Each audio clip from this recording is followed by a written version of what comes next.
Murray City Planning Commission meeting for Thursday, March 6th, 2025 at 6:30 p.m. It's actually 6:32. Present tonight are Pete Haristo down here on the end, Ned Hacker, Aaron,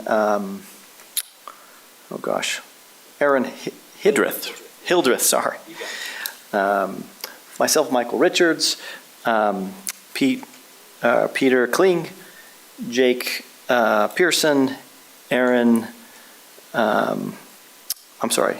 Katie Rogers, and David Rogers from staff. I guess we'll jump into the business items. We'll start with the approval of minutes. Have all the commissioners had an opportunity to review the minutes? Yes. Yes. Yes. Are there any changes that need to be made? No. No. All right, I'll ask for a motion. Chair, I'll make a motion that we approve the minutes from October 3rd, 2024. Is there a second? I'll second. Okay, we have a motion from Commissioner Pearson and a second from Commissioner Rogers. All in favor, say aye. Aye. Any opposed? Minutes have been approved. All right, let's do the conflict of interest. Any conflicts of interest tonight? No. No. No. Wouldn't imagine there would be tonight. And then approval of findings of fact. Has everyone had an opportunity to review the findings of fact for More Than Mysteries, conditional use permit, and the Burger Station subdivision and Burger Place vacation subdivision extension? Yes. Yes. Any corrections or changes? No. No. Okay, I'll ask for a motion. Mr. Chairman, I'll make a motion that Planning Commission approve the findings of fact and conclusions for the Hannah Tucker More Than Mysteries conditional use permit and the Burger Station and Burger Place condominium extension, subdivision extension, as written. Okay, do we have a second? I'll second. Okay, we have a motion from Commissioner Hacker and a second from Commissioner Haristo to approve the findings of fact for More Than Mysteries conditional use permit and the Burger Station subdivision and Burger Place vacation subdivision extension. All in favor say aye. Aye. Any opposed? Okay, seeing none, findings of fact have been approved. Hey, Chair, can I ask something? Sure. I'm not positive I said the right date when we did the approval of minutes. Do you want to repeat it? Maybe Or can we just should. make a note? Maybe we should just, I think I said the wrong date. Yeah, I heard October. Oh, Okay. did you? Yeah, I heard that. Okay, well then, let's go back. And it's March 6th, right? March 6th, right? March 6th. Chair, can I make yeah, another motion? Please make another Chair, motion. I'll make a motion that we approve the March 6th, 2025 minutes. Yes. Do we have a second? And I'll second. Okay, we have a motion from Commissioner Pearson to approve the minutes from, March 6th, thank you, and a second from Commissioner Rogers. All in favor say aye. Aye. Any opposed? Okay, the minutes have been approved twice. One with the correct date. All right, so moving on to our agenda. We only have one agenda item tonight, and this is a discussion only, so no public comment, but we're grateful for any public that are here that want to listen. So we'll jump into the agenda item, which is our review of our Murray City Center form-based code.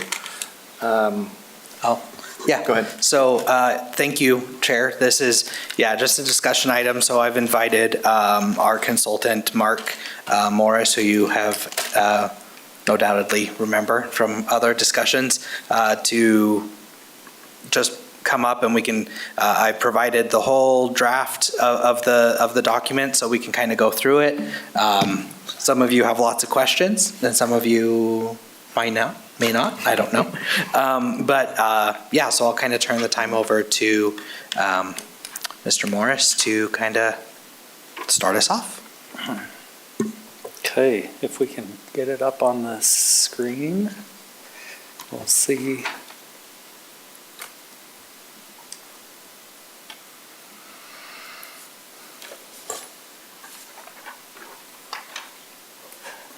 There we go.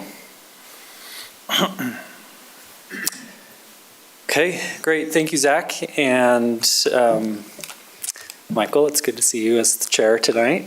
I am here to continue our conversation around the City Center form-based code. We can go through some of the items that we discussed with this group last time. Since our last meeting with the commission, we've had another steering committee meeting to kind of talk through some of those questions and issues and hopefully refine the code a bit and get a little closer to a final document. Would you like to start with questions or, yeah? Yeah, I have a quick question. Sure. So I'm new to the commission. When did you last meet with the commission, and then when did the steering committee meet? Ooh, we met with the commission middle of January. Yeah, it was sometime in January. It was my I first believe. meeting, so the second one in January. Yeah, Okay. second one, January. And then we had a steering committee meeting probably two or 3 weeks ago.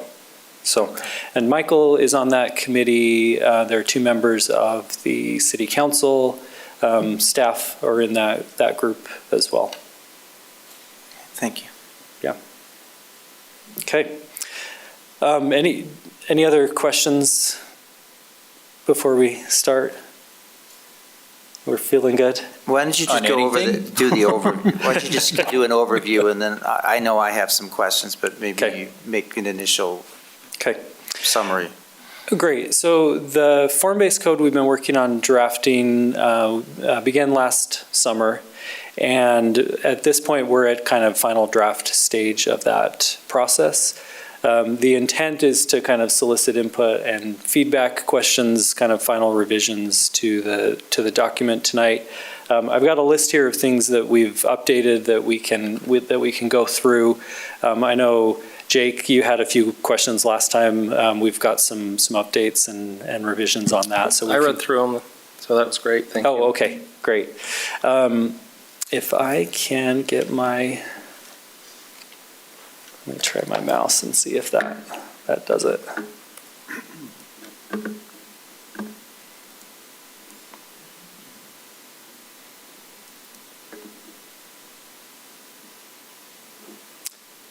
Well, there we go.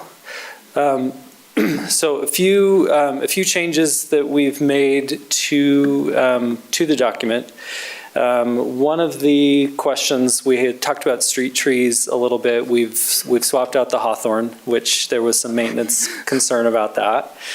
So that one's been replaced. We had a longer conversation around food trucks last time, if you recall. So in the section of specific use requirements, which is kind of where that lands in the document, we have shortened considerably the food truck and vending cart section. So what we do here is we refer to the city's current ordinance on food trucks, which is chapter 17.44, and just left it at that. Just said there is no different code relating to food trucks in the city center versus the rest of the city. Vending carts, if you recall that, this page, I think we had 2 full pages of vending cart discussion. We have minimized that considerably. Basically, what we've left with is a minimum separation of 100 feet between vending carts. Vending cart must be located no closer than 30 feet from a single-family zone. And then any vending cart selling food shall not be located within 100 feet of the primary entrance of an existing restaurant use. So those are really the three that, in talking through the steering committee, those were kind of the items that we felt worth keeping in there. And the others just simplifying that considerably. So we've ended up with far less narrative in there compared to where we were. Can I ask a question about that? Of course. So I like this a lot better. There is code from Salt Lake County about food carts. Sure. I'm just wondering, should we call that out in here? I mean, we're saying that, or I guess we don't need to because they have to comply with that anyway. Yeah, and generally the county, it's the health department Yeah. that they're talking to. If they're getting a permit to operate in the city, they have to talk to the health department regardless. So we can call it out here if you'd like. Just say you also must comply with Salt Lake County Health Department code. And Commissioner Pearson, just to let you know, our business licensing already requires that review through, they require the sign off from the county health department. Okay, let me ask you this. I know food trucks are more mobile than the carts, but carts are still mobile. A lot of people hook them up to the back of their vehicle and move them. And so I guess my question is the 100-foot separation between all vending cart locations. That would mean that if we wanted to have, I know we had food trucks here the other day and they were all parked right next to each other, but if we wanted to have food carts, we could not do that. Is that correct? I think there's a carve out for if it was like a special event. We do have special event permits and seasonal uses that kind of allow us to be flexible on that. I think these are more, I'd say, semi-permanent instances of a food cart as opposed to something that is like event-based or is just happening one-off. So the food truck is considered more temporary and the cart's more semi-permanent? So the food truck is regulated entirely differently because the state has pretty much said, don't touch them for a lot of things. So we don't have a lot of regulations on food trucks generally, but food carts, we do have a little bit more regulation. But yeah, food carts are usually a little bit more semi-permanent. One of the ones I can think of right off the top of my head is right here off 4800 South and 5th West. There is a food cart there that's been operating pretty much since I've worked for the city. Really good food. But So year-round? Yeah, year-round, yep. This is much better. I like it a lot, so I appreciate it. Sure. And I think the general consensus in the steering committee was, the more the merrier. We're trying to create a city center. If we have more food carts, food trucks, these are all things that help with the general vibrancy of the city center. So I think a shorter regulatory approach to that, I think is great. Another of the, let's see, page 80. Zach had brought up that there are some riparian corridor regulations around Little Cottonwood Creek. So these are really pulled from existing regulations around the riparian corridor. So we just wanted to make sure those are in here. So in this transit neighborhood form district, those parcels that are butting up against the creek corridor need to be aware that there are some specific regulations. So that was an addition that was not in the previous draft. Like I said, these are not new regulations. These are merely repeating what the current regulations are around the riparian corridor. Let's see. We have changed the street map. We've added this little purple segment here is Poplar Street. We have shown that as a pedestrian street, just for kind of looking into the future what that alignment is intended to be. So rather than showing it as one of these other options, we've given that it's kind of its own designation. And hopefully, Zach, that is as you expected. Okay. If you go too far, go back 2 pages to page 22.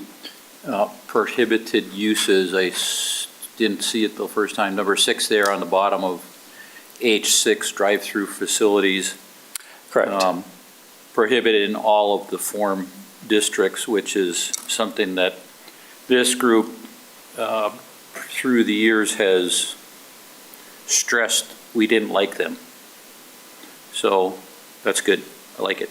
And great, that's great to hear. In the use table as well, it is very clear that drive-throughs are not permitted. And we could have a long discussion around drive-throughs. I think the intent of that regulation is to say, anytime we allow drive-throughs, that significantly negatively impacts the walkability and the vibrancy of a community. There are many, many, many places in the city that a drive-through business can operate. We're really saying in the city center, we need to say this is really focused on walkability. how do we kind of draw the line as to where that should happen or not happen? Great. The other, I've got something else. Yeah, Mark, of course. where On 24, you were just there. Street types, I think another good comment is the lighting that's included in all the different street types. And I know lighting has been contentious sometimes, and in this area sometimes, like large parking behind Deseret Theater, other large parking areas, so that's good, I like that. One thing I wanted to ask about here was, doesn't talk anything, I didn't see anything in here about street furniture. So I don't know if it should be addressed, or if it's in regular MCCD. Yeah, if it's in there, I guess it should be in the form-based code as well. Do you mean like a standard, Yeah, like- type of bench Like and you see, trash and? yeah, on State Street, with the streetscape of trees, street furniture, if they do put it out, that it is matching and that sort of thing. So that was one thing may not be needed, but yeah, and we talked about that before to some extent. Yeah, we could certainly add that if you want to get into, selecting specific public furnishings. Yeah, on this page, it says park strip shown as furnishing zones, and then on page 24, you had I got that down here too. double I section called furnishings. Is that what that is addressing? Yeah, so. Like a park bench or a bench of some sort, or these chairs and so on? Correct. So in the open space section, we have a type of open space called, the BTZ is built to zone. The BTZ pedestrian space is really saying you can set your building back a little bit if you are adding improved amenities to the Right. pedestrian zone. But So that's a little different. you're talking like a bench out in the. Right, not public- for a UTA stop, but just for typical street furniture. Not a restaurant, not a, Sure. yeah, so. Yeah, and I think we could add something if you want to have a certain requirement of, if you're building a development, you need to have 2 park benches per block face or something to that effect. But I think that's a good point to bring up.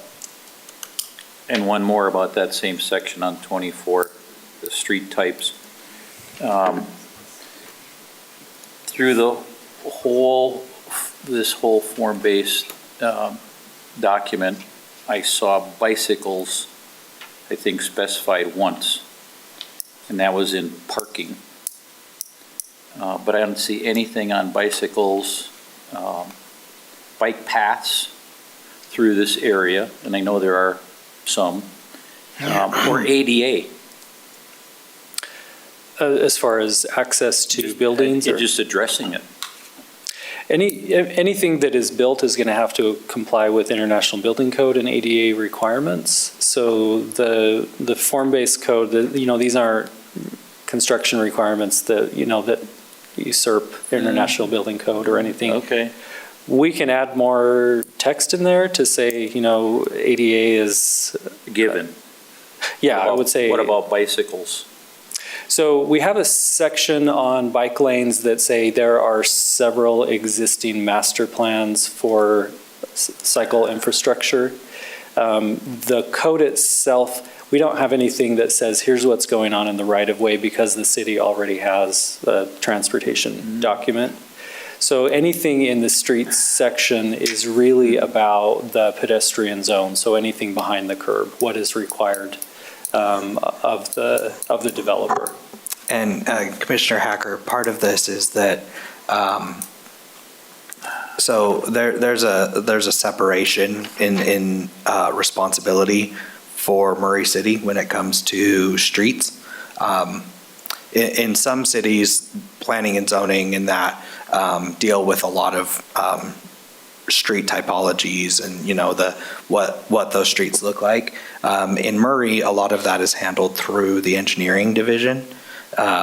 And so what we tried to do in the form-based code, for example, is we really said, let us dictate what is happening from the curb back. So, the pedestrian realm, really, and still leaving that asphalt to asphalt in the engineering's realm, partially so we don't step on toes. The bicycle prompted me to think about those electric scooters. What about those? Are they considered part of the category of bicycles? Well, I think they would be something that you would be considered a user of a bike lane. We don't have anything in here that regulates scooters. But like racks and where they store them and so on.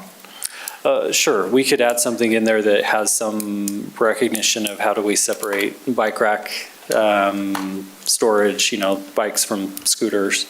I don't know what the city's thought about the scooters. As soon as we get this all developed, would we have dozens of scooters just stranded on the streets waiting to be picked up? So, Well, I don't know. I don't think anybody's going downtown right now with a scooter. So it seems like, just like anything, it was really popular in early 2020.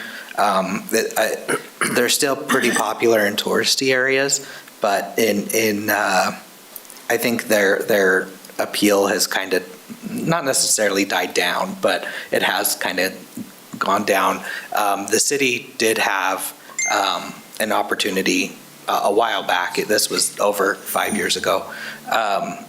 To contract with a scooter company, and I think we decided not to move forward with that. So we don't have a lot of those, but I think our director wants to say something, so I'll let him address something. Sorry to loom here, but typically, Zach was getting there, and maybe you were going to get there anyway, but typically cities handle that through whatever type of franchise agreement they have with a private scooter company, where they can park, where they can put those types of facilities for, typically, some of the big touristy areas will have actual designated bike or scooter parking areas. We don't allow them. We haven't entered into that agreement. Certainly someone can ride one of those through the city if they obey traffic laws, but in terms of storing them on public streets, the city just simply doesn't have an agreement to allow that. So if they're stored on a sidewalk right now, it's not legal, and they'd have to move them, right? So. And I would recommend that we can still regulate through that system of, if they were to approach the city and the city decided to have a franchise agreement with them, that's where we would nail down, this is where you can park, these are the types of places you can they have docking stations and things like that. Those would be nailed down in a franchise agreement. So the city's decided to treat the bicycles a little bit differently then? Then there's Not really, the 'cause- electric bikes versus regular bikes. Yeah, it's just vehicles, right? Those scooters can use the streets and bike lanes. They're not supposed to be on sidewalks. I think I've rented those in touristy areas myself, and usually there's a provision right in the agreement that says don't ride on the sidewalk. And Right. so I think those are handled just through the rules of the vehicle. But it's a vehicle. They can use bike lanes. They can use vehicle lanes. And I would also add to that as well, that those are for like Bird or whatever groups are specific, privately owned, scooters or e-bikes. Those are going to be treated just like anybody else's bike or scooter. We're not going to go out and, wrangle them off the street and push them over and say, get out of here. I guess I was meaning from the standpoint of just accommodating space for bicycles being put in a rack or scooters and or I electric bikes. I think the bicycle racks probably could be, I would anticipate they'd be used for the same for scooters as well. Okay, great. One other item I wanted to point out, we had a discussion around signage with this group. We've got some updated, what we've done is we've kind of gotten a little more specific on what we're talking about with different sign types. So you'll see in number C here, electronic message centers, also known as electronic message boards, digital displays, or digital marquee signs are signs that use computer-generated messages or some other electronic means of changing the words, electronic message centers are not permitted. So that's really separating from marquee signs or neon signs to say a video screen that is changing, that is not permitted. Other types, neon signs, marquee signs are permitted. And so really to define which electronic signs are permitted versus which are not. So we have also added a marquee sign type. I think we had a bit of a discussion around marquee signs with this group. So we've added a type at the end just to, again, a marquee sign for a specific use, certainly permitted. How that canopy is placed and the clearance is required for that. Types, performance venues, theaters, those types of things, it would be a permitted type. I think in some cities, they refer to electronic message boards as marquee signs, so we wanted to make very clear, when we say a marquee sign is permitted, this is the type of marquee sign that we're talking about. Any questions on signage? I have a question. Yeah. I believe it still says that neon signs have to be approved by staff. Correct. Is that correct? Correct. My question is, what's the reasoning behind approving a neon sign? Like, what is staff going to use to decide that this neon sign is good and this neon sign is bad? I think it would be the size of that sign. Is it in a location where it's going to be, again, you've got neighborhoods surrounding the city center. Is the location of that sign an issue? We can't regulate the content of that sign, but you can regulate the size and location of it. So I think the So- easy answer to that is that we're not going to say you can't have a neon sign because it's neon.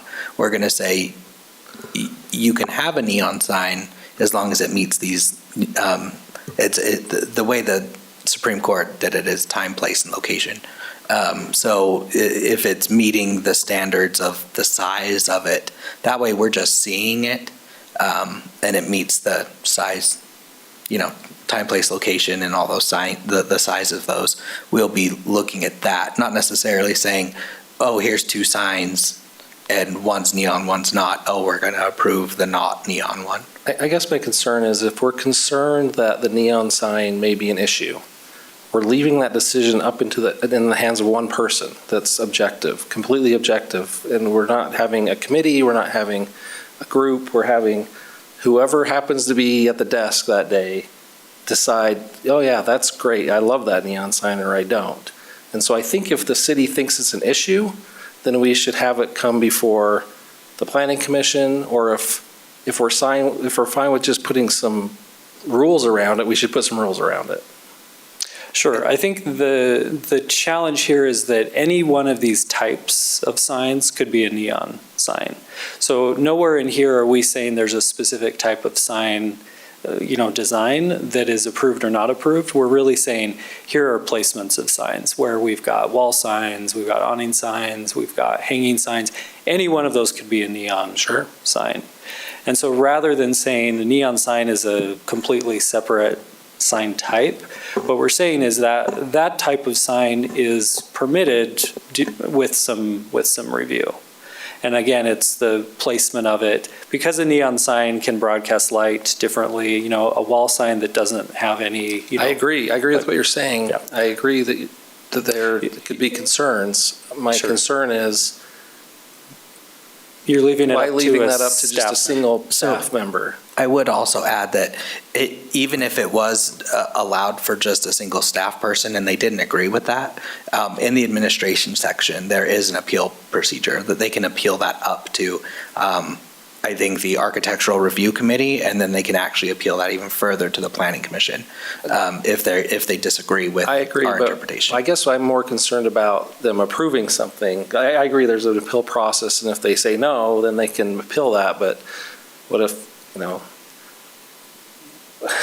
I guess I'm more concerned about what staff's going to approve than what they're not going to approve. I mean, we could change it so it Not just that I says don't, I they- mean, I don't want to, I don't want to sound like I'm distrusting staff. I'm just saying 10 years from now, who knows who's sitting in staff and making that decision? Well, and again, they are permitted to make decisions based on certain things. Again, they can't regulate content. They can't say, oh, I don't like your business, so I'm not going to approve your sign. Like, that's not, legally defensible. Again, it's really the location and the size of it, if it meets those other standards. So let me say this another way, that either way, so if it's a commission or if it's staff, we would still be looking at the exact same regulations. You as the body wouldn't be allowed to say, okay, well, we don't like the size of it or whatever. If they're allowed to go up to a certain size, then they still are allowed to. So Zach, what you're saying is if they meet all the regulations or all the wording, then you have to approve it? Correct. So why do we have to have it reviewed by staff if they already have to meet all those requirements? To make sure they meet all the But requirements. isn't that with all signs? Yes. Yeah. So why so are we I- specifically calling out neon signs? So I'm reading D and E here, and perhaps to Commissioner Pearson's point, I don't understand why the neon sign in D is singled out separate from the signage where it does talk about external artificial light, LED, et cetera, and Sure. that would seem to be inclusive of the neon point, but why is letter D specifically cited to say staff versus LED lights over here in E? Sure. I think one of the reasons we have called it out specifically to answer both of your questions is that historically neon signs are like an issue in the planning world. And so I think we wanted to say, hey, this is a city center. We want neon signs. We're okay with neon signs. We just need you to know it has to be reviewed, just like anything else. And so if it's not called out specifically, it's a whole thing in the planning world. We went through this whole era of like neon sign bad, and it was like every city in the country decided they're noxious. And so we wanted to put it in there specifically to call it out to say, this is perfectly acceptable. You have existing neon signs in your city center. It just needs to go through that review process. Okay, I guess my opinion, and I won't argue it anymore. If we have in our code what the sign has to be, and they're coming and saying, hey, I want this sign, and we're going to approve the sign, and there's no objectivity to it, then we don't need to have it spelled out that a staffer needs to approve it. Or if there is some objectivity to it, then I think it should be more than one person. That's my opinion. Okay, and we can take it out completely and just say Section E covers that. But I guarantee what's going to happen is someone is going to show up and say, I don't see neon signs mentioned in your code, and that, Why don't you just put neon next to LED? we could do that. I mean, I'm not saying we shouldn't review them. That's not what I'm saying. Just, I want to be clear. I'm not saying we shouldn't review them. Sure. I'm saying, though, if we have some objectivity on what we're going to approve or not, then it should be more than one person. If it's just we're checking the boxes off, we're already doing that in a normal sign Sure. permit. Well, and we've already got a structure in the code that will have an architectural review committee, which is a third-party committee. So we could say they are perfectly acceptable, subject to review by the architectural I review think that would committee. be better if, personally. Yeah. How do you feel about that, Zach? You can think, you don't have to Sorry, decide tonight. checking something. I think what we'll do is give it a little bit more thought, and kind of move. We'll Sure. think about it a little bit. Yeah, and again, neon signs for the last 70 years have been a topic that, so just as an illustration, the Marie Theater, what is that sign going to be? That marquee sign? It's a marquee sign, but it's not neon. Okay. I believe it's an LED replica. Okay. yeah, and I think we I talked think. about this. Neon signs are virtually not produced anymore. No one's producing neon signs. They're basically LED that are meant to look like these gas discharge signs. But anyway, we'll come back with some proposed language there.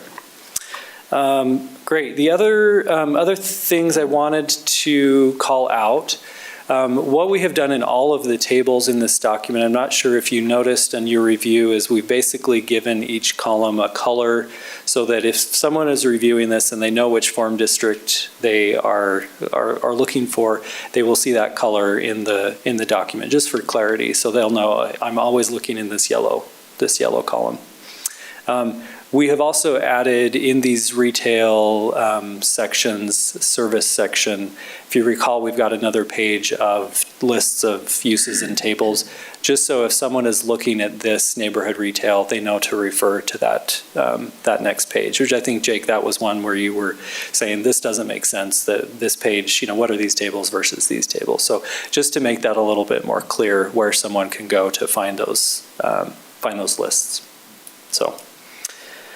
I had a quick question about this page, sorry. Yeah, of course. While we're here, on page 21, on the medical cannabis, it says medical cannabis pharmacies are permitted uses in all form districts, but here on that page you were just on in 18, they're not permitted in 3. So I don't know if that's me not understanding that sentence or if that should be more explicit here. That is a good question. I had the same question, Aaron. There we go, great minds. And I don't know that I have an answer to that. Let's see, which table was that? So it's in the first table, or Gotcha. 3.1. Gotcha. So here we're showing not permitted, and then in the text we say And then the text says it's permitted in all. subject to. Okay. So I don't know if that's clear, just need some clarity on that. Yeah, that's super unclear, so we'll make sure that's. Cannabis in particular has very specific state regulations, so we'll look at those and just make sure we're not saying it can be permitted in this district when the state says it absolutely can't. Okay. Yeah, no, good catch. Okay. I think those were all of the edits that I wanted to call out with this group. What other questions do you have based on review or anything else that you wanted to discuss? Do you guys want to start at the beginning and comb through? I have questions scattered all out, so Okay. if we yeah, start that's maybe great. section at a time. Yeah. Page 2 is good. Just kidding. We're almost there. One thing I will point out, we've got, the front section is quite lengthy, this place type section where we've got goals and all kinds of things. This is really more to kind of get through the process. In the final document, we will pare this back so that introductory chapter is pretty brief. We just wanted to make sure as we go through this process that all of those goals, it's clear where this comes from. This isn't just kind of pulled from space. Could you speak to, if this is the appropriate time, to what the timeline is now on this? And is the council then going to approve this? Is this to get codified? We had a discussion last month about the general plan. So I'm curious, where's, from a project workflow, I suppose, and timeline, what are the steps that are anticipated? Sure. So to answer your one question, yes, it gets codified. This basically is a replacement for the current MCCD zone, so it will be codified. It will have to go through a recommendation from the Planning Commission, and then the council would vote one way or another to adopt. We've had similar discussions just like this with the council for several months now as well, so they're kind of going through their own process of questions and refinement. And so timeline-wise is that initially I was going to have this on for a public hearing on your next meeting, but just due to some things, Zach's stress, I'm going to move that over to probably the April. I'm hoping for the April 17th for a public hearing.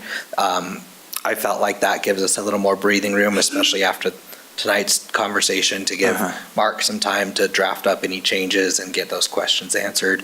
And then also, I'll bring up a question later on, I think. And then, yeah, we'll be able to move forward. Okay. So then, when this commission finally reviews, votes on a final aspect of the recommendation to the council, then the council subsequently will look at it and vote on it, and then this becomes the Law of the land. code. Okay. I think Aaron had a grundle of questions, it sounds like. Dive into it, all right. Okay. So I don't know if this is the right even place for it, but I was reading through it. I didn't see anything mentioned about affordable housing. Are there any incentives or plans? Are we working with RDA to get some funding on that, or is that something else? That is separate from this Okay. document. So this is more closely aligned to zoning code and not the kind of financial incentives from the city. Okay. I am 100% pro affordable housing. It's just, it doesn't really impact the I document. controlled F'd it. I didn't see the word affordable housing in there, so I just don't know if it's something else, but that makes sense. Yeah. So we just keep going? I have other questions. Yeah. So how much cooperation is necessary, or this plan contingent on UDOT? I would say we don't need their cooperation. This is a land use, But there's certain things, as we try to figure out bike lanes and pedestrians and so on, that So- might be affected by that. Yeah, so this document really, as far as State Street and UDOT's control of specifically it, State Street. we have included some text that merely paints a picture for a vision for State Street. We don't have any control as a city to tell UDOT what's going to happen there. I think what we intended with including that State Street discussion in this document was really to say, when the time is right with UDOT, which seems to sort of be getting closer and closer, the city can say, here is our adopted code for our city center, and what we would like are things that you have done along State Street for other communities, and what we're trying to do is create a specific type of place, and UDOT's infrastructure impacts that. So we don't include, here's what we want as far as the lane widths or bike lanes or anything like that. We're really just saying, when the time is right, here are the types of improvements that the city should ask for or lobby for. So to kind of piggyback on that, so this is kind of a fine line that we have to balance, but this code is in theory supposed to be in place for ever, right? For as long as we can think, because we as planners and looking at land use are looking many decades in the future for these types of things. That's not to say I don't want to take away that things in this cannot be changed, because we can always change text and code. But the overall vision is for very long term, looking forward at what this could look like, 30, 40 years into the future when this is fully developed, hopefully. And so that's where we're really getting, is that, yeah, we probably won't see UDOT turn State Street into, a pedestrian thoroughfare, blocking off all the lanes and turning it into a pedestrian-only street, but we can at least start to have those discussions with UDOT. Well, in my mind, it raises, so the city through the RDA controls Block 1, which is right next to us. So, and I think we've talked about this before, hopefully that sets the table as an example for all the other private developers and the direction we're trying to go with this. And so I guess my question related to the first question was, to what extent are we asking the prospective developer of Block 1 to conform to this now in terms of their directional proposals? Some of the things we've looked at the concepts already, and I guess it's out in the public. And to what extent do they feel any of this as far as parking, walkthroughs and so on, is or isn't impacted by the State Street issues? So I don't want to get too far into review of the concept, but what I can say is that we as, Chad, me, Elvon, have worked hand in hand with Rockworth to make sure that they've been getting copies of this form-based code, and we've told them that they're going to, when they come forward, they are subject to the form-based code. And I believe it's actually written into their development agreement that they are going to conform to the form-based code. So they've made comments and suggestions on things that have made it into this code as well. So yes, they will be working and conforming, largely conforming with this code.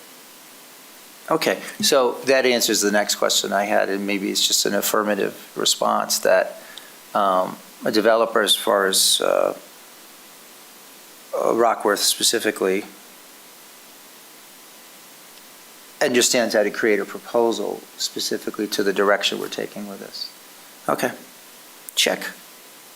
And I would say their input and their kind of questions about the code have been super helpful, where they provided a few thoughts of, here are some ideas. So I think their input has been Well, appreciative. I should disclose, Zach knows I was on the steering committee a couple of years ago about this, and it's evolved, right?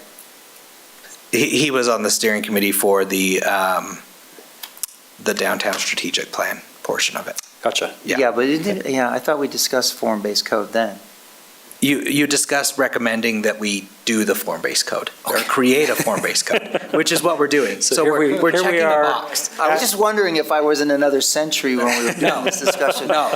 So I'm looking at it, I said, we had this before, so I was like, oh yeah, this is very familiar to me. Yeah. Okay, We're here because of your recommendation. yeah, okay. I had some questions on page 15, the residential transition form district. Sorry, if you're all done. Yeah. Okay. So it says here that it's supposed to be this, in full disclosure here, I know some people that live on the back end of Center Street there, and they're concerned, and I'm concerned too. It says it's a transition between the existing single-family neighborhood to the east in State Street, but all of those are maximum 3 stories, and so is this. So is that an actual transition? And after talking to some folks over there, it seems like they would want to keep it at 2 stories, at least because that's just the backside. So on State Street, 3 stories makes sense, but then 2 stories on the backside of State Street, essentially. So I don't know it doesn't seem like it's a transition if the max is the same. Like, what are we transitioning to? Well, that's a great question. The intent of the residential transition zone is really to say, okay, the epicenter of the city center is really on the west side of State Street. And so there can actually, the way that the code is written, there can be taller than 3-story buildings in the Boulevard District with a little bit of a setback. So basically along State Street, maximum is 3 stories. If they set back, they can go to 5. And so the intent of the residential transition zone is to be a step down from that height, that really your maximum is 3, and then you're kind of buffering from the height of what could happen along that State Street corridor. Right, but it's the same, right? Unless, so page 11, it says the minimum is 2 and the max is 3, so that's the same. Correct. We have a carve out here that they can go to 5 stories if they have a setback from State Street. So the Boulevard transition, or the Boulevard Farm District, the maximum height is actually 5 if they adhere to some setbacks. What does the current code allow in that area, if you don't mind me asking? I think it's I 10. believe so. It's weird. So if it's on Center Street, I believe it's 35 feet, which is, you could almost get 4, I think, almost. It's about 3 stories as well. So you can currently build 3 stories there? Yeah. Okay. And you could have probably a lot more commercial uses on that Center Street than you would on the residential transition area. So this was supposed to be, this district is supposed to be much more residential in nature. And that's the other part of the transition part of it, is that it is transitioning more towards that residential neighborhood area. There's not nearly as many permitted uses in that area, or building types for that matter, I think, as well. Is that intended to make it less incongruous with the single-family homes on that area? Yes. No, one of the reasons to include the three-story height is that a lot of townhouse product, it has to be 3 stories for it Yeah. to work. And so where we're kind of imagining, okay, this is part of the city center, but it's transitioning to an established single-family neighborhood, a townhouse across the street from a single-family home, that See, happens. but those happens all the time. townhouses, they'd have a garage as part of their 3 stories, right? Correct. And then 2 floors above it. Correct. Okay. That's a pretty typical townhouse across the region. So that's kind of, Aaron, to answer your question, that's why we've included the 3 stories, is to say, okay, we're actually stepping down from what could theoretically be a 5-story concentration along State Street. But as Zach pointed out, uses and building types and that sort of thing would lend itself to townhouse-type development. Okay, that makes sense. Peter, I think it's your turn. Oh, for a question? Yeah. Oh, okay. Jeopardy. I got a question on 27, page 27, unless someone's got something before that. I have one on 16. I'll hold my Okay. last question. You go ahead. With the form district boundary changes, similar to what Jake was saying earlier, it just goes to planning staff to change the boundaries. And it lists the requirements, but they seem a little objective. What does that process look like? And can I speak to this just a little bit? Yeah, I think we may have just missed this, but I think we did want it to be like a zone change, I thought, for a legislative, right? So it would be a planning commission, kind of typical zone change process. Yeah. Yeah. So yeah, that one will change. Okay. Because you can actually thank our attorney friend over here, Mark. He brought it up to us Good luck, today. Mark. So, and I was like, oh, wait, we did discuss it at the last steering committee. That was a lot of discussion on how we should do that, how we should do any changes, requests for changes in form districts. So what you're saying is it would just be like a normal zone change where it'd go to us and then go to the council? Correct. We'd send a recommendation? Yes. Yep. That's our intention. Yeah. So Perfect. we'll get it. We'll get it. Yeah, Awesome. we'll get that updated. The intent is not that, someone over here says, hey, I really want to be this Right. transit neighborhood. They couldn't do that, but they could say, hey, I'm right here. I'd really like to be, in the residential transition district. So it has to be contiguous. But I think keeping with that process that you already have of a zone change, it's the closest thing you would have to a zone change in a Yeah. form-based code. Awesome, thank you. Yeah, that's a good catch. Sorry, scooting back a little more on 12. I'm just, are all these historically like appropriate materials? Are those like defined somewhere? Or is like our developers going to be limited to a certain type of materials or is that clearly defined somewhere? We had a discussion about this in the steering committee, and we had kind of given it more definition. They didn't want to get super prescriptive on historically appropriate materials. They wanted to say, you can come to us with a proposal of your design and make the case for these are historically appropriate materials. That is a pretty broad category. I mean, a concrete building can be historically appropriate material. Yeah, like what era are we talking here? Yeah. Saloons or? Yeah. I mean, if you That's go, historical. a lot of, historic places are really sort of pretending in 2025 that they might be using materials that weren't typically used. I'll tell you, Main Street Park City looked absolutely nothing like what it looks like today. It's very much a drag show on Main Street. So the materials, the committee actually, we had this discussion, how much do we want to define that?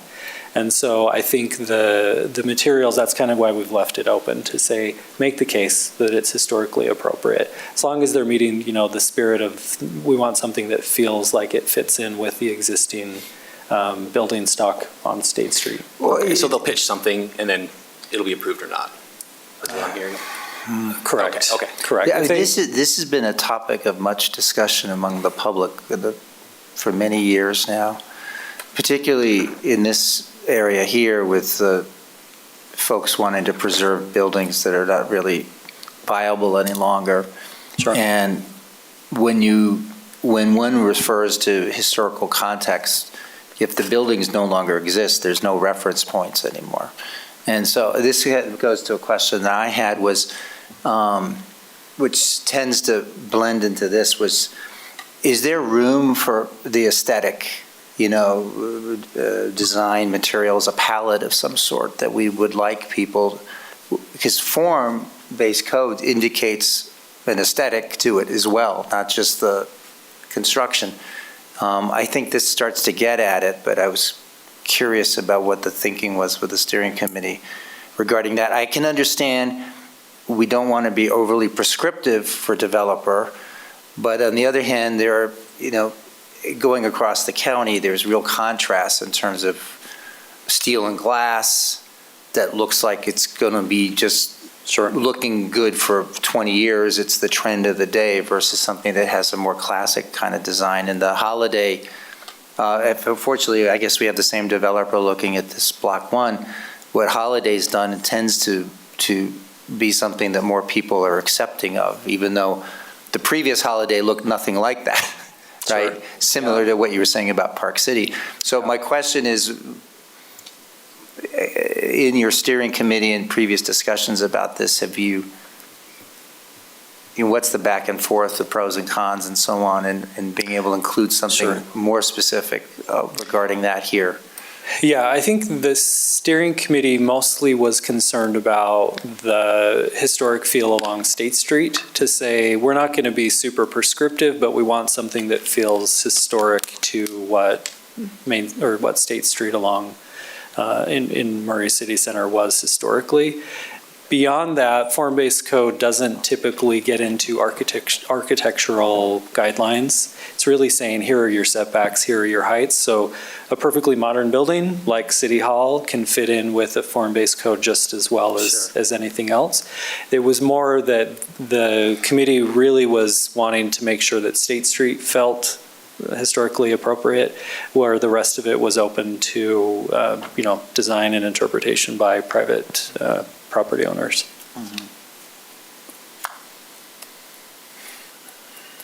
Okay, Jake, are you up?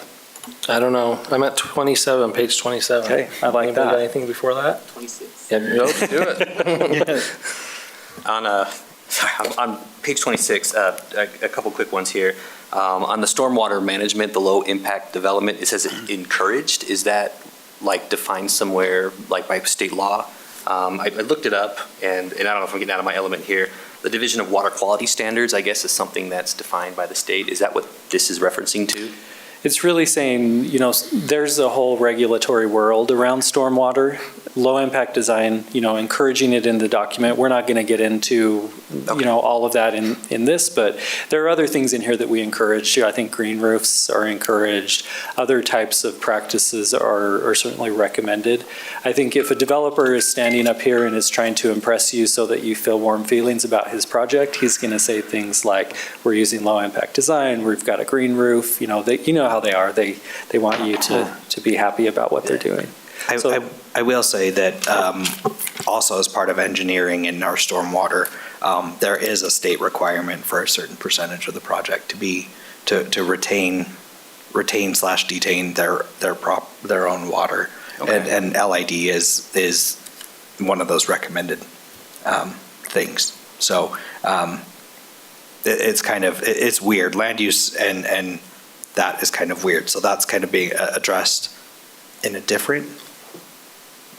not a different lane, but a different lane, I guess. Yeah, a project's going to have to go through the engineering department's review on how they're dealing with their stormwater.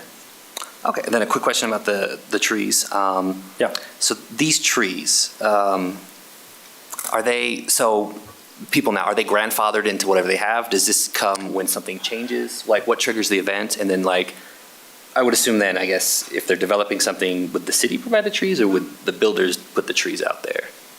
All good questions. First of all, any tree that's existing is going to stay as long as it's happy and healthy. The tree list here, we've selected trees that are going to give us a good canopy, that are going to do well in an urban environment like we've got, aren't going to be maintenance issues. That's kind of how we've settled on this list of trees. These wouldn't be provided by the city, just like any other, if they're buying benches, if they're, all of those things, it's up to the developer to provide those. What we've done here is really just said, we want a consistent canopy of trees, and so here are the tree types that we've assigned. You actually already have a good portion of these green vase Zelkova along Hanauer here, so that's why we've used that tree on that particular street, because that's the one that has been used very recently. Yeah, we kind of, we were like, we're not going to replace all the trees that we just literally just planted. So, yeah. And it's a great tree, I'd recommend it anyway. No, So I love the trees. I was just curious what like the actual triggering event was. Is it like if the property is sold? Is it if it's redeveloped? Like what would trigger then it has to have these trees? it would be a redevelopment of the property. Okay, so if it's a simple, we're just selling the property. Okay. Yeah. So much in the same way that, an existing business, they can stay as long as they would like. An existing tree can stay as long as it would like. But if that property gets redeveloped and, they have to add 30 trees along that frontage, here, we're just defining what those would be. Okay, that makes sense. Thank you. Am I up? You're up? Bulb out intersections. Okay. We're saying we want them on all intersections. We can't even point to like 5 places in the valley where we have bulb out intersections, and we're just going to say everywhere in Murray we want them in this form-based district. And I understand they make it more walkable. They make it difficult for large trucks to turn, for vehicles to get around the intersections. I just think this might be a bad idea. I think you made a great point in that it makes trucks harder to turn. That's the intent, is that it's for a lack of a better term, that's the intent, is this is supposed to be a district for pedestrians as the primary user, right? And bicycles. So in a very small area like this, we want that pedestrian safety as much as possible. And so it's a very small area where the rest of the city has very large spaces for trucks and vehicles to make wider, quicker turns, I guess you should say, tighter turns. Where this should be an opportunity for somebody to slow down and have to really consider that turn as they're making that turn onto a street. I understand the reasoning behind them. I think that this idea that we're not going to have cars driving in this area is not real, and making it harder for cars to drive in the area. I understand that it calms the traffic. I've read a lot about them. I understand the benefits of them. I'm just not sure we should, take something that's very experimental and just decide that's what we want in our whole. I'm so sorry, what page are you referencing? Bulb intersections. On this page? No, it's the next page. I won't say anything more about that. My next page is 88, so. I want to catch up with you on this. You talk about B intersections? B2. So these bulb out intersections are a specific type of intersection that you can go find them. There's a few places in the valley they've done them. So you're saying it's because it's in all. But basically, it bulbs out into the street. I see. What you're trying to do, Peter, is narrow the width that a pedestrian has to cross, and it also puts them out so they're more visible for car traffic. So we're not saying that cars are not going to enter the city center. We're just saying they're invited in at a specific speed, and bulb outs is one of those methods to slow that speed But you wouldn't down. be able to do that on State Street without UDOT. So you're talking about the secondary streets from State Street. Yeah, we've had a long conversation around bulb outs on State Street. They've actually just constructed a bunch downtown for between 6th and 8th South, where they've got some on-street parking. And again, it narrows the width that a pedestrian has to cross the I see. vehicle lanes. I mean, there would be service delivery trucks and so on that try to get into. Sure. Yeah, So- and it says the radius of each bulb out shall match the radius requirements per the city public works department. So we're not saying this is, some impossible, radius to turn. I'm just saying there are certain methods to slow traffic speeds so people aren't just tearing through the city center at speeds that aren't appropriate. So we could certainly say, we encourage them throughout, but we require them on certain street types. But again, that's the intent. You have this vision of a walkable city center. These are some of the tools to get there. If you don't want to require that on every street, we could say, here are the ones where they're required and here's where they're encouraged. I have an opinion, but I'm not going to fight about it. I mean, that's my opinion. I understand why they're in there. Sure, yeah. Okay, anyone have something between 27 and 88?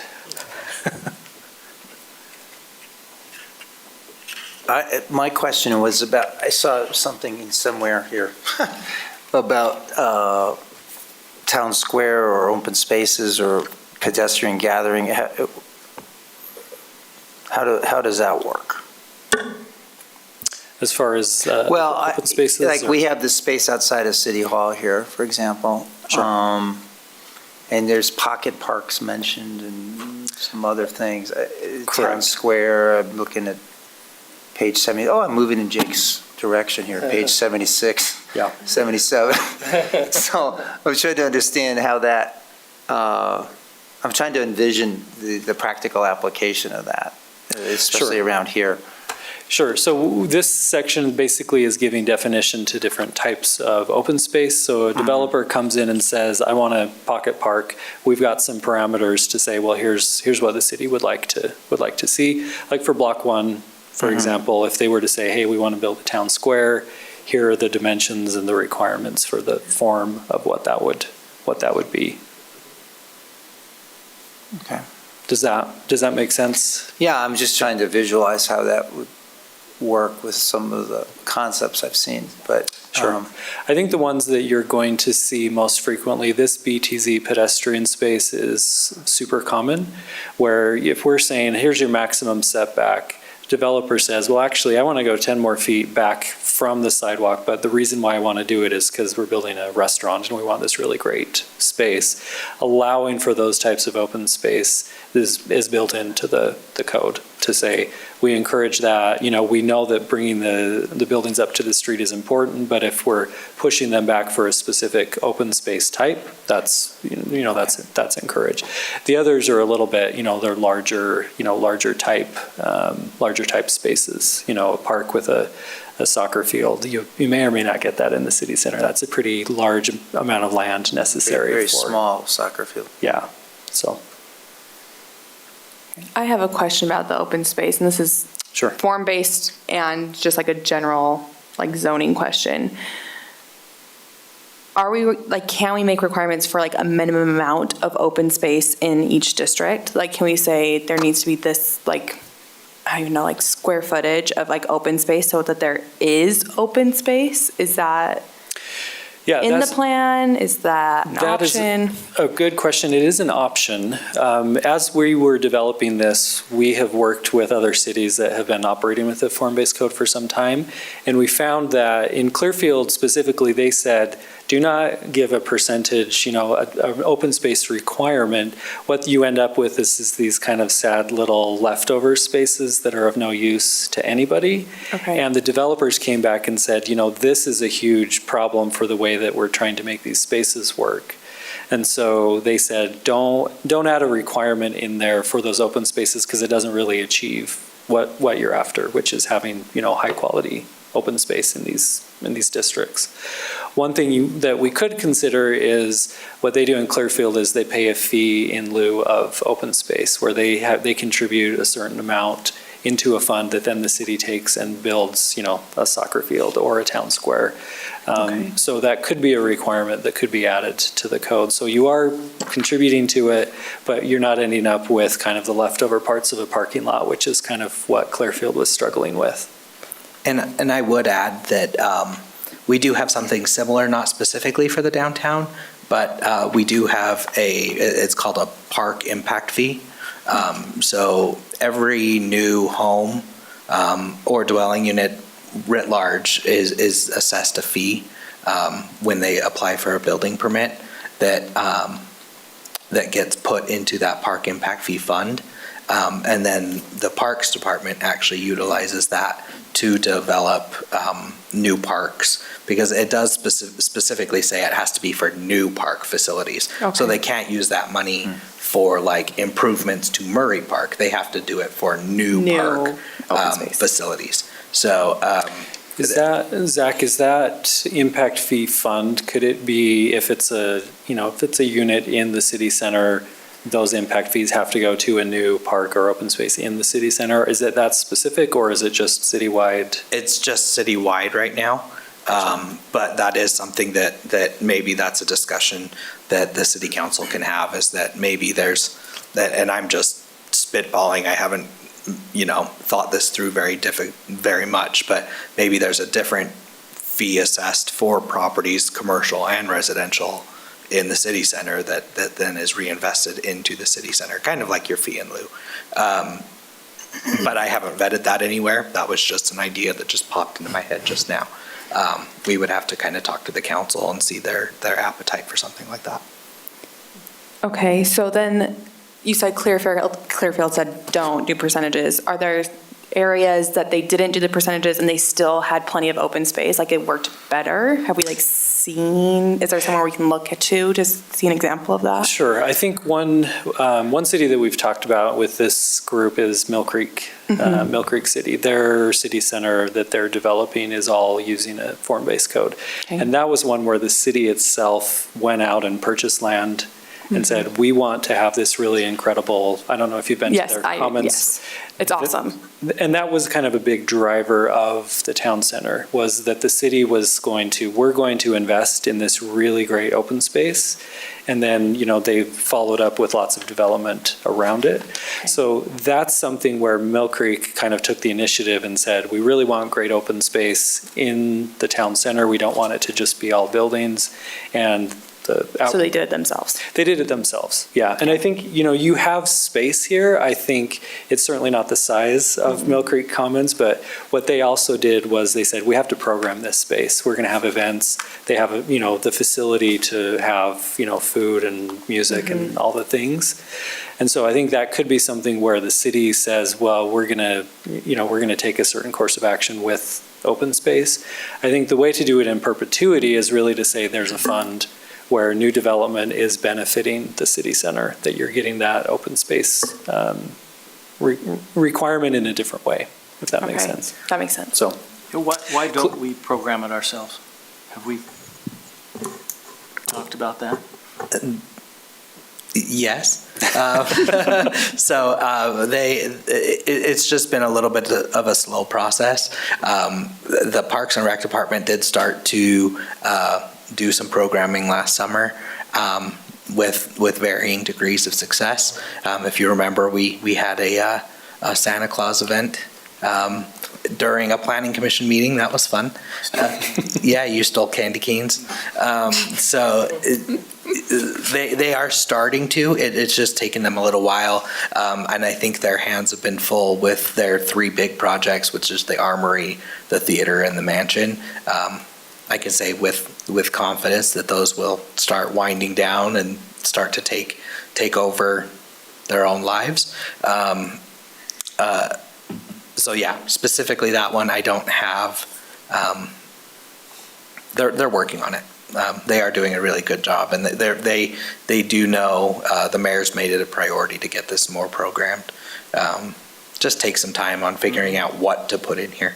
I also do want to say that, we went through a visioning process last year around the Townsend House, and which is this little home over here, and the Murray Mansion, and then also to create a historic plaza that we're hoping that we'll be able to use some of those park impact fees to kind of bolster that up, especially as Block 1 comes online, because they will be subject to those park impact fees, right? So that they will actually be contributing to some of that park impact, or to developing parks there. So we do have some places that we're planning for in this area.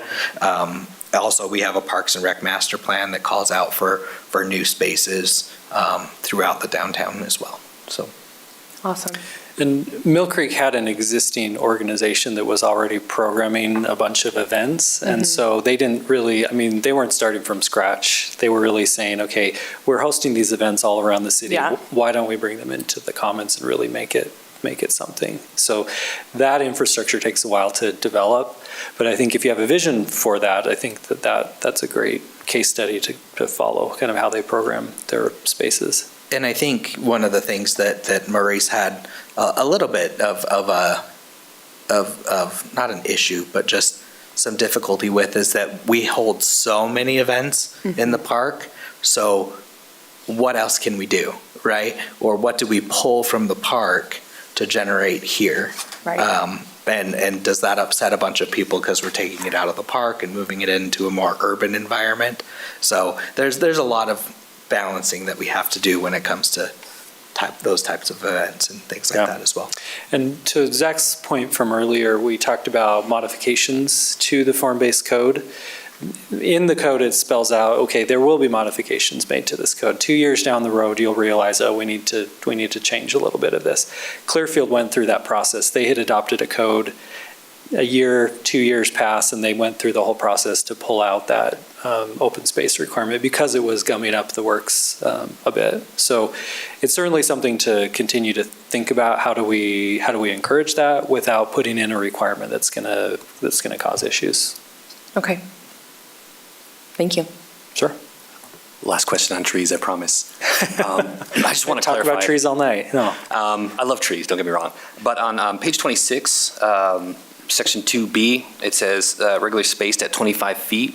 And then on page 31, it references spacing again in that table, and it says 30 feet. And I don't know if those are the same thing or if those are two different things.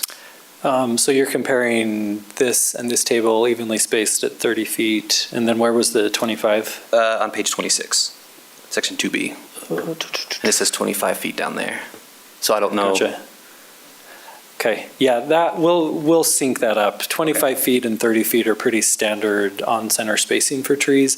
I just didn't know if it was referencing the same thing. Yeah, I would probably err on the side of more distance, so the 30 feet is probably sufficient, but we'll make sure that those match.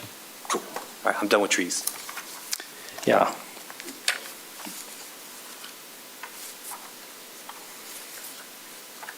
Jake, are you ready? Page 88.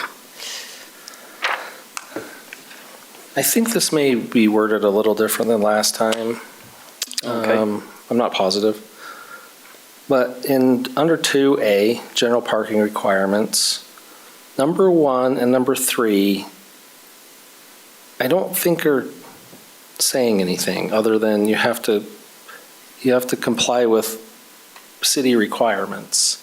So are we putting them in there just to make us feel good? Like, As far as because we're not saying, like, we're saying you have to have accessible parking correct. per, the state accessibility code.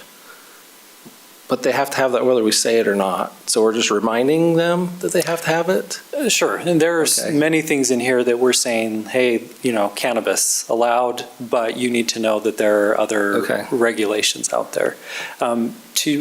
We talked about EV charging stations Yes. last time. We have had a conversation with the city council, with the planning staff. They have committed to define what this EV charging station requirement will be. And so they're saying, we're not going to leave the form-based code hanging to say charging stations are important.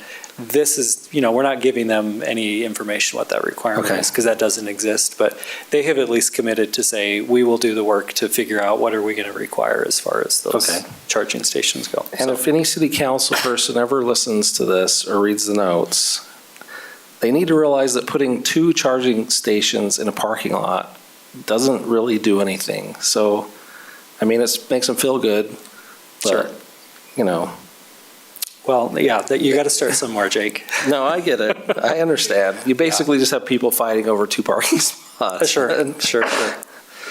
Think about the people with the original cars where there were no parking spaces. You just make your own. Drive Well, on the even, sidewalk. even the I'm just giving you. I thought we didn't want cars, so I don't know. My next page is 92.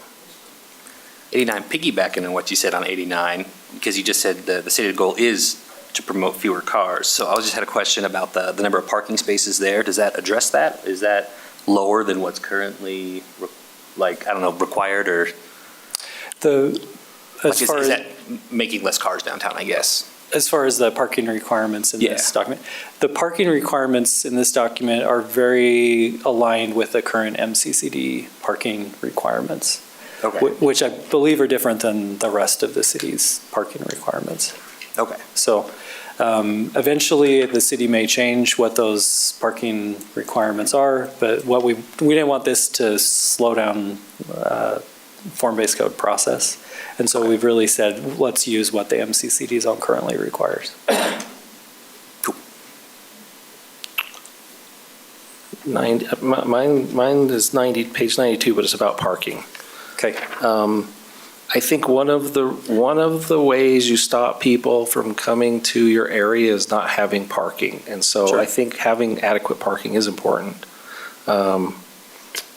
We increase some of those requirements. And I've always said, if we end up with a whole bunch of parking lots that are empty, then the city could later on go say, okay, now you can fill them in with other stuff. The parking credit, where they can use city parking or shared parking. What my concern is multiple businesses could be utilizing the same shared parking. Sure. And reducing their parking requirement. And does that mean we're going to end up with a city with no parking? No. What we're trying to encourage is more efficient use of parking. So what we're saying is if you have a ratio of users here in the shared parking, if you've got office tenants, they need that parking very specific hours, residential. I got retail. the hours. The hours make sense to me. Sure, yeah. But the parking credits is not in relation to that, You're right? saying that You're just using- reducing their overall parking amount. Correct. Because I went and said, okay, look, I've got 600 feet from my building, I have, 30 parking stalls on the street. Sure. So I'm going to reduce mine by a third or whatever, I think it was a third, right? Well- But then my neighbor could do the same thing, Sure. and then his neighbor could do the same thing. So we're all utilizing the same shared parking, reducing their parking spaces, but we're basing that number off the same parking spaces that everybody's going to be using. Sure, but in practice, that's how those parking stalls work. Those parking stalls on the street are used by everybody on the street. Everyone who's coming to those businesses are utilizing that parking. So we're really just recognizing, hey, these 12 stalls, if you've got 4 or 5 businesses, everyone is using those stalls. And so we're just recognizing that those public parking stalls serve a purpose and they're shared amongst, all of those businesses and giving them credit for, how many stalls they need to. But when we're looking at these parking requirements, like I specifically looked at each use, like a doctor's office, how many stalls should they have for a patient room? And how many stalls should they have for an employee? And then we look at those and we go, okay, those all seem reasonable, right? These are reasonable numbers, and I think they all are reasonable numbers. But if all of a sudden I get to reduce that by a third, because all my employees are going to park out on the street in front of here, then my neighbor does the same thing, and he's planning on having all his employees park on the street, and then the next neighbor does it, because there's a lot of businesses right next to each other. I'm Sure. afraid we may just end up with a city where all the employees are parking in every available public parking space, and no one will be able to visit downtown. I think, sorry, I don't mean to Yeah, go ahead, interrupt. Zach. Yeah. I think we can have a little discussion or think about this a little bit more. Mostly because I think I can see where you're getting at.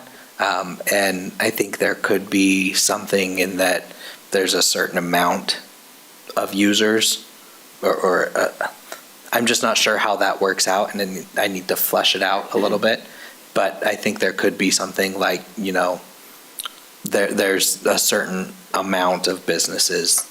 And I would assume, and maybe it's like, because it does say public parking credit, right? So maybe if they're if they've entered into an agreement with the city to utilize those, or something along those lines. I'm not sure. But I think we can think about that a little bit more. So, yeah, so I appreciate that. One of the things I did when I was looking at this was I took that, I'm trying to look, I think it's 600 feet, 660 feet from the property line. If you go take a circle of 660 feet from the property line, which means that you're getting the front of the property, the back of the property, that's a very, very, very big area. You're covering a lot of this area. And so a majority of these businesses are going to be able to count every single parking spot in downtown.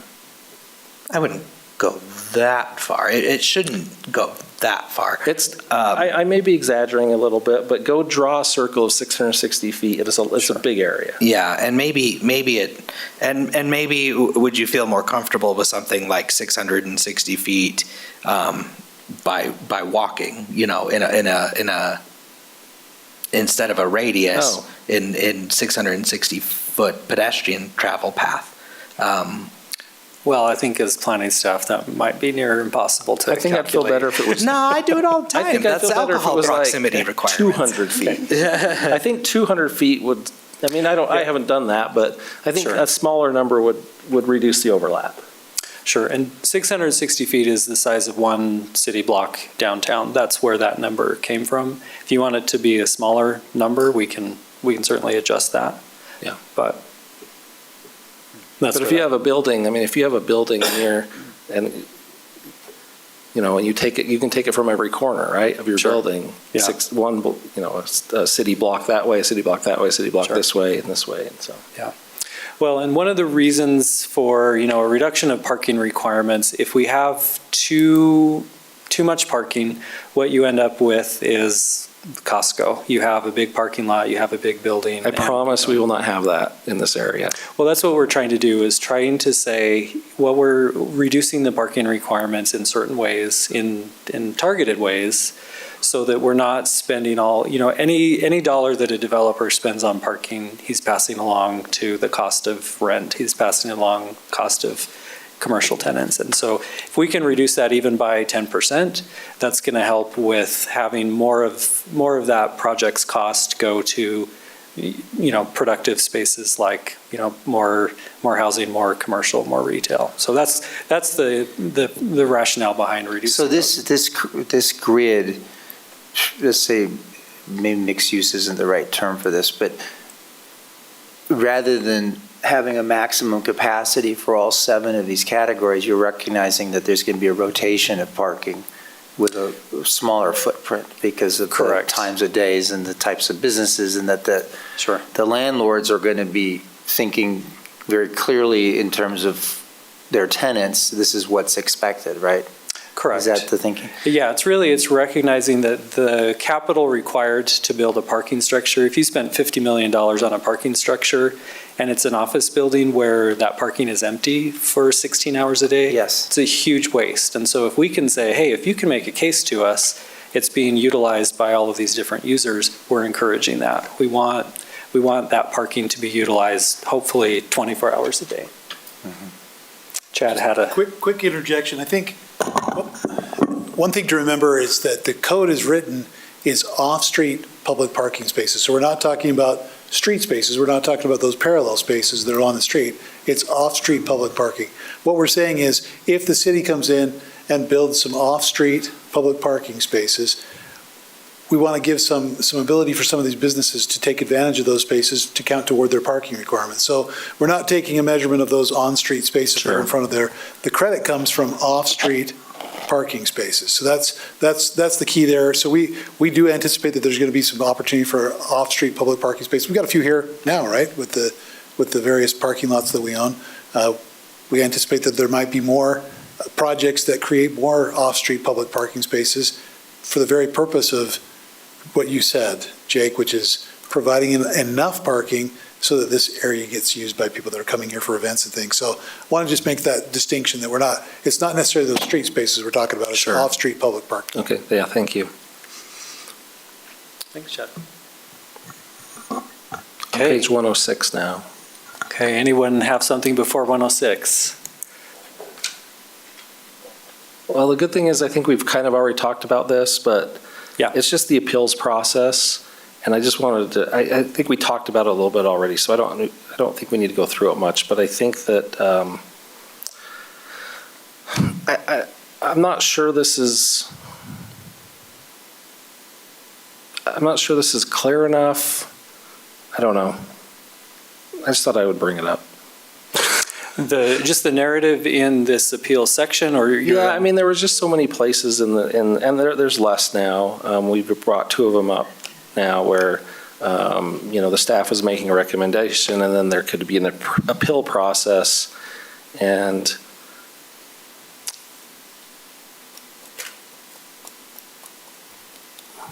so I guess my concern more is not about the actual process of the appeal itself, but Sure. just, relying on the planning staff to make. yeah, just how that appeal goes forward and to who. Sure, So, sure. And I don't have good suggestions or anything. I just think that it's a little, I don't know how well-defined it is. I mean, the appeal itself is well-defined, but just, that,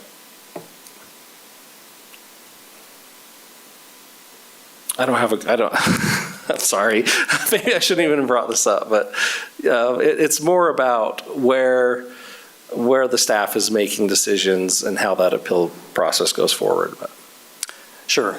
Yeah, and I think there are several bodies involved in that appeals process. And so if it's something that, it has to go to the Architectural Review Committee for an appeal, or it goes to the Planning Commission, the intent is that it's not, just one staff member who's decided on a thing. You've got a process to do that, which is the way that the, current planning decisions are made, that there's an appeals process defined. Sure.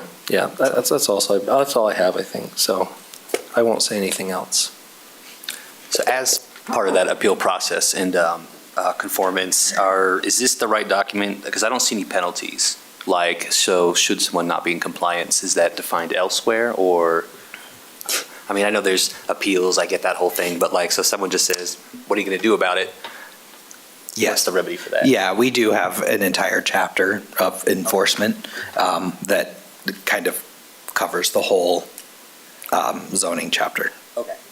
But that's for the whole city. It's the same punishment regardless of where you are. Yeah. That's tar and feather, all of it. It's great. You can build in some Drawn in tire quarter. slashing or whatever you feel would be appropriate. Yeah. Yeah, so the administration chapter, we've spelled out a few things as far as, when there are changes to a site plan, who approves a minor modification to a site plan. If if the document itself needs to be updated, that needs to go all the way to the city council for the document itself to change. But that absolutely will happen. You absolutely will find things that you're going to want to modify, a couple years in. And what that process looks like is, again, changing code the way you would any other part of the city. I'm done with questions, I promise. Okay, Aaron's done, I'll ask another one. Jake's done. On page 39, Okay, we're back to 39. Okay, number 3, ground floor requirements for residential and hospitality. no, letter B just below that. What does that mean, Mark? Hospitality units are not permitted on the ground floor. So that would be like, if you've got a hotel use, you want the, Yeah, but that's not the only hospitality, is it? No, Okay. no. It's basically what we're trying to do is make sure that the ground floor use is activating to the street. And so we don't want those happening, if it's a ground floor unit, something, a retail space, service space, that's what we're trying to encourage. Where does hospitality go then? Upper floors of that building. What's all considered hospitality? I think we have a hospitality definition. Let's see if we've got that in the glossary. If not, we can. I'm thinking of any kind of clubs. I mean, this is area that you want some Sure. activity to. Sure. So in the glossary, we've got hospitality, a facility offering temporary or long-term lodging to the general public consisting of sleeping rooms with or without in-room kitchen Restaurants. facilities. Secondary service uses may also be provided, such as restaurants and meeting rooms. Rooms shall be accessed from the interior of the building. Bed and breakfasts are permitted. I mean, you want walk-up, right? So Sure. hospitality in the respect of a restaurant or cafe, you don't want those on the first floor? No, I think what we're saying, we can define that a little better. What we're saying is we don't want the hotel room to be on the ground floor of that building. Okay. If you have a hotel, we want you to put the I would restaurant, agree to that. meeting rooms, that sort of thing. In which case, a hotel could have hospitality on the first floor that's not a hotel room. Sure, we can define that a little better to say sleeping rooms must be on upper floors. Minor point. Well, but I think you understand the intent there. Yeah. So I said I wasn't going to speak anymore, but I do have a question about You're this. done, you're not allowed So- to. I'm just kidding. So I've been to those places where the hotel has all the rooms on the upper floor, then you have retail or whatever at the bottom. But usually there's some type of hotel entrance or something. Hospitality. So wouldn't that be excluded from here? No, I think what we'll do is we will define better what parts of that hospitality Yeah, okay. need to be on the upper floor. It's the same thing with, an apartment building. Like, we're trying to push apartments, the rooms to the upper floor so that those ground floors are used for active uses. But I think we just need to define that a little better as to what that is. You don't have an endless amount of space in your city center, so any chance we have to activate that ground floor, we absolutely have to do it.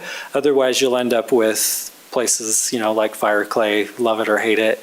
You have a lot of ground floor stuff that really isn't activating to the community. Okay. Aaron, last chance? Yeah. I have a question going back to something, and I don't remember if it's in this document or something else, or maybe it's my imagination. But when we think about these blocks, wasn't there some topic about pedestrian pass-throughs? So it's not just having to go all the way around the block? And if that's the case, maybe just go over that. Sure. And then what does it look like, and does it avoid a kind of a blind alley, but it actually has some, design aspect to it in terms of width and lighting and so on? Sure. We have a map in here. Zach, do you remember where our map that shows potential future connections is? I forget where. I think it was just, there you go, 34. There we go, potential future connections. So yes, Peter, we've got a few areas where we've kind of identified these are potential connections that could be made through the block. We don't give specific, here's exactly what it needs to look like. Some of them are pedestrian connections, some of them could be a vehicular connection. It's really just saying, we have some pretty large blocks. And if we develop that as a monolith, that doesn't make it very pedestrian friendly. So how do we make sure we have those connections? Some could be pedestrian only, some could be both. But just identifying that some of these blocks are a little bit overscaled for what someone wants to walk. And that they're appropriate, I think, too, that they're Sure. not just, alleys like you see in big cities or something like that, where, there's a service door that's blocking the walkway, but basically something that's inviting and pedestrians feel safe walking through that block. Sure. With And I think- proper lighting and so on. Yeah, and the plaza project that Zach mentioned, I mean, I think that's really what it is it's a pedestrian connection through that block into block one. So I think, we don't have super prescriptive, here's what that needs to look like, but we're really identifying to say, here are a couple spots where there's an opportunity to do that. That's not to say that a property owner couldn't develop one on their own in one of these other places, but just saying here are some kind of key locations where something like that should be discussed when the time is right. Okay.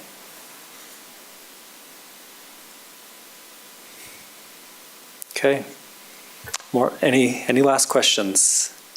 Katie, Jake, Peter, we're at the bottom of our list. Michael, you have questions. You got the water feature in there. That's great. So I guess my next question is if we're adequately moving forward, like obviously I'm not going to have you guys make a motion or anything, but do you feel like we're at a point that if we get these comments addressed, that we can move to that next adoption stage? Or do you guys want to see this back again before we move it forward? I don't think it needs to come back here, but Just to clarify something, so a developer would be given this, right? Once this is codified? So, sort of. So what we do, a lot of what we do as staff is meet with a lot of developers. So, and Mark just brought it up. So there's a worksheet that we would meet with them and kind of go over the entire, like, where's your property? What form district are you in? Here's what you need to look at, things of that nature. And then, yeah, we would probably do a lot of hand-holding because this is kind of a You would or you wouldn't? we would, yeah, through a lot of these types of, I mean, we do a lot of hand-holding anyway, but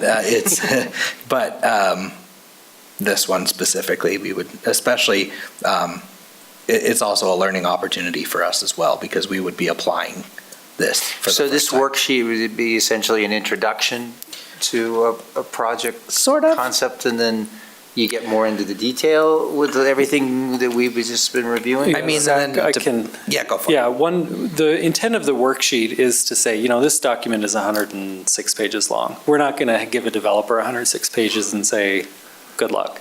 The worksheet is really to say, okay, here are the things, here are the steps you need to go through. Each one of these is hyperlinked, so when they're in there, they can say, okay, I need a frontage type, where's my property? They can click then and go right back to the worksheet. So it's really to say, making it as user-friendly as possible, that they can go through each one of these requirements, staff can make comments, you go through each of these parameters, and then if they have a question about it, they can just click on that and say, okay, upper floor use, they know. So they are getting introduced to this code with the hyperlinks, so that they're going to be pretty well versed in terms of what's going to be acceptable. Correct. As a project. Correct. And there's a sense of collaboration for that, I suppose, because they Yeah. may discuss particulars that their particular project needs Sure. some exceptions or something like that. Exactly, Okay. and that's when, if they're going through this worksheet and they've got something and they say, okay, here's a comment where we can't quite meet that requirement, then there's that opportunity for the staff to kind of provide input. Here's why we want this. Here's what the goal of the city is this. Here's why we're requiring that. But again, the worksheet is meant to be as user-friendly as possible, that they can go through each one of those and they know exactly what the city's requiring them. Mill Creek City has a similar worksheet, and they said the worksheet makes all the difference. That if a developer can go through and say, here's what each one of those requirements is, they don't have to guess. City staff knows exactly what they're doing. If it comes to planning commission, you know exactly which one of those you need to focus on, and they're meeting the rest of those requirements. Are we trying this at all now? with projects, just as I know it's not codified, but just like with Rockworth or some of the others? Not really, but what Mark has also done is there's a prototype that we've tested this against. So we have a prototype. So we took an actual property. We took the Wells Fargo because that's a big conglomerate. They're not going to cry if we play on their property. For all intents and purposes. So it's actually up here on your screen now. Mm-hmm. So we can actually use this as well. We've used it as a way to test the form-based code and make sure that we're not getting wildly out of hand. Or So, I crazy. mean, yeah, I guess the point would be that the developers are not going to create a lot of objections, just to sort of like, I would say, developers are always going to complain about what they're being asked to do, but most developers, there are enough cities using form-based code in the region that I would say most of them have some experience with it. I think if we give them something that has very specific requirements, they just don't want amorphous. well, I mean, I think that the developers have had some issues with the city over, in the last 20 years because there wasn't enough perhaps direction. Sure. And then the public comment just sort of discouraged them. Yeah. Now they have a real sense of what direction that they ought to go with, right? I mean, there's some real granularity to this too, so. Yeah, and I think that there's a fine line between like being overly prescriptive versus being too permissive. And so what we're trying to do here is to say there's certain things that are super important that absolutely have to be in there. And there's some things that we're saying, here are some parameters that you can fall within this range, but it gives them some ability. One of the reasons why these aren't architectural guidelines, because it's like, well, whose style are we going to choose? Is it what I think is good? Is it what Zach thinks is good? We're really saying, here's the form that's important.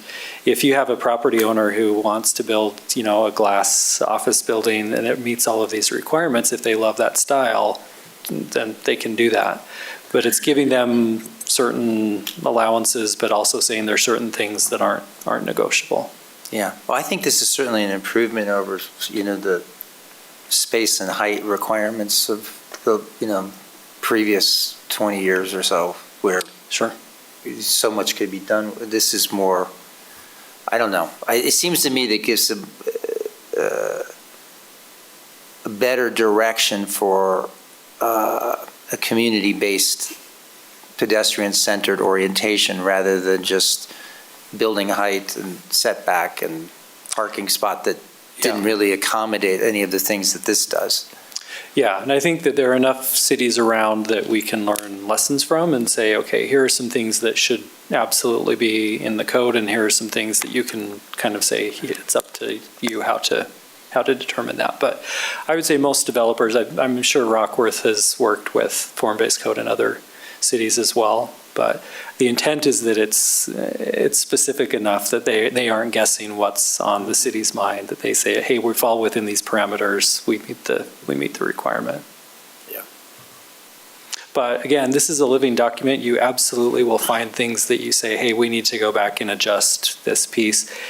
Every city is different. You won't know that for a while, but it's intended that you can go in and revise those requirements and parameters. Yeah, and I think that's why I don't think we need to bring it back. I agree. I think this draft was very good.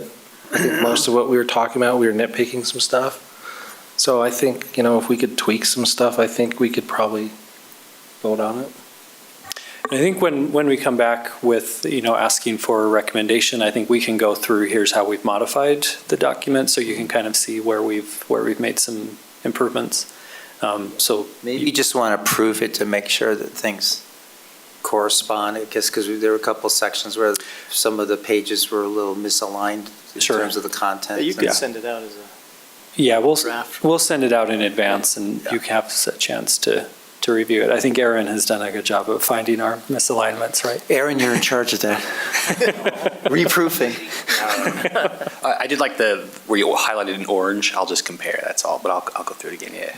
Yeah, and I can highlight the parts that have changed from this draft, just so you know, Yes, That would be awesome. where to That would be focus. very helpful. Yeah. Okay. Any more discussion? No. Thank you, Mark. Okay, good. Yeah, thank you, Thanks for everyone. the time. Appreciate it. All right. Anything else for discussion? So the only thing I had, I just wanted to make mention of it. I alluded to it a little bit.